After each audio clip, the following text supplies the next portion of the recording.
Hey, big guy here. I'm not much on ranting, but I'd like to bring up a topic for discussion. I'd like to see what you think. We'll talk about it right after this. Hey, baseball fan. Time for a little self-care and a few minutes of cardboard meditation. Welcome to the show that features some of baseball's oddest stories and the cardboard slabs that document them. Find peace and joy through baseball cards with your host, the big guy. You know that I'm the big guy, and I'm also the old guy, and I have a long memory. I remember back in 1981 when Topps Cards had some company at the checkout counters in most stores, right next to their milk toast offering in 1981. And I say milk toast because the cards were lackluster. They had a lot of pose shots, not a lot of inaction ones. And I like pose shots, but that was entirely too many. And then down in the very corner, they put the little baseball cap there that was kind of color matched and just used text on the cap to depict the team. It was not a great offering. Well, Fleer and Donruss went on sale that spring in 1981. And as a collector, I was excited. We had choices at that time. And like most collectors at that time, I didn't collect just one. I didn't make a choice out of all three of them to which one to collect. I collected them all. And most collectors did. And I even collected all the sticker sets, the extended sets, the update sets, the box sets. I was collecting all of them. It was baseball card heaven. And it was all thanks to Fleer and Donruss, ending the Topps monopoly, which incidentally is what Topps will have again in a year or so. Now, I see an awful lot of YouTubers and dealers and influencers speaking about when Topps regains the licenses to basketball and football and hockey. And they just go on about how great the cards are going to be and how wonderful it's going to be at that time. And they don't know what Panini's going to do. I don't feel that way. I've seen what it looked like back in the day when you didn't have to do a whole lot of work with your product.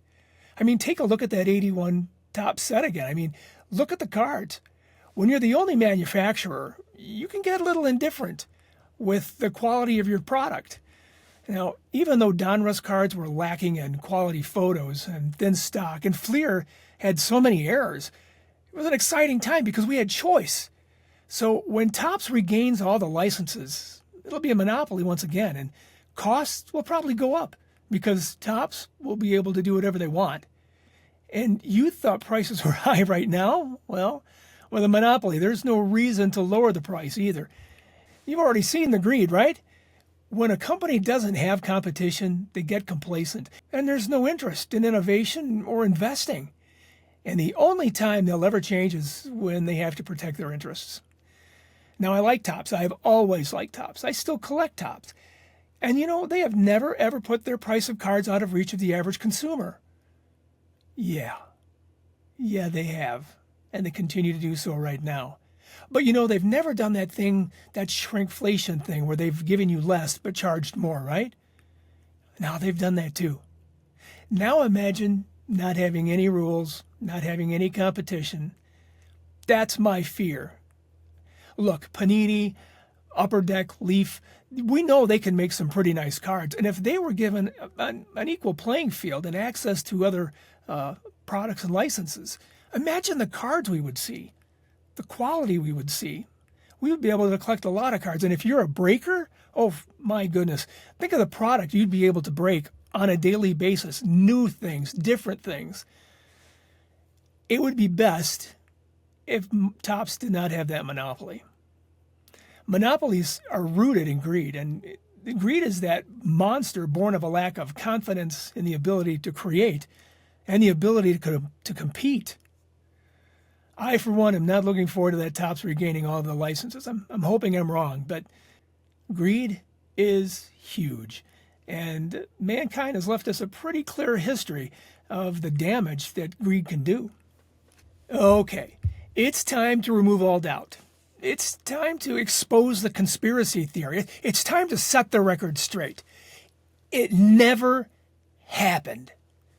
You've heard that before, right? Never say never. Well, today I'm going to throw caution to the wind And I'm going to say never. You know, the great Ty Cobb, at the time of his retirement, held over 90 career or season records. His career batting average was .366. He won the Triple Crown in 1909, batting champ 12 times, home run leader once. Yeah, he was a home run leader. He was a 4-time RBI leader, 6-time stolen base leader, AL MVP in 1911, but never did Ty Cobb ever win a World Series. He was in 3 of them. His cumulative stats for the World Series that he was in, the World Series play, well, they're very un-Ty Cobb-like. Batting average was .262. He had 9 RBIs, and that's for 3 World Series. Scored 7 runs, stole 4 bases, and no home runs, which isn't abnormal, I suppose, but it's very unremarkable, isn't it? You wouldn't believe I was talking about Ty Cobb with those stats, but that's the truth. He never won a World Series. Now, this card here, this was a multi-sport release, and there were wrestlers in that set, golfers, track stars, boxers, you know, and only 4 baseball players were in this set. Rube Marquard, Chief Bender, Home Run Baker, and this guy, Ty Cobb.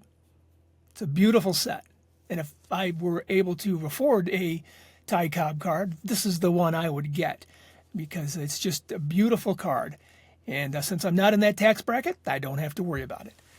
You know, many people will argue with you in the baseball community about who is the best hitter, who was the best one.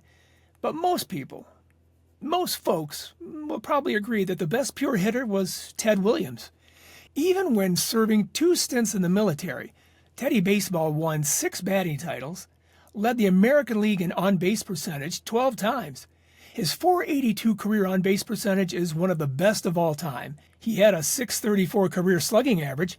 Only one person in the entire history of baseball had better stats than that, and that was Babe Ruth. 1941, he hit .406, and that was the last person to ever hit over 400. He won the Triple Crown in 1942 with 36 homers, 137 RBIs, and a .356 average. Now, despite all those stats, Ted Williams never had a season with 200 hits or more. Now, I know this for a reason, because playing the Immaculate Grid, and I'm sure you know what that is, I put him down one time for having over 200 hits for Boston, and I was rudely awakened, so I had to look it up. It's uncanny. Uncanny. You know what else never happened?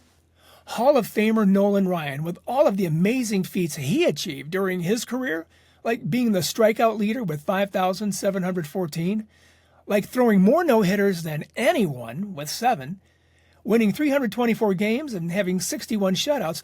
There's many other stats I can tell you about, but with all of those achievements, Nolan Ryan never won a Cy Young Award. I feel bad about that. I wish we could give him one right now. Yeah. All right. June 25th, 1976 was the next date that something never happened. It took place down in Arlington, Texas. Rangers shortstop Toby Harrah played in both games of a doubleheader against the White Sox. He had a great day at the plate in both games. He even hit a grand slam in the first game. But what never happened was that Toby Harrah never recorded a single fielding opportunity. He never touched the ball for both games. The ball never came to him. That's amazing, and it was a major league record, but he never recorded a single fielding opportunity. Here's another record since we're on the topic. The pitcher with the most Cy Young Awards is Roger Clemens. He won 7 of them. He was an 11-time All-Star, 2-time World Champ.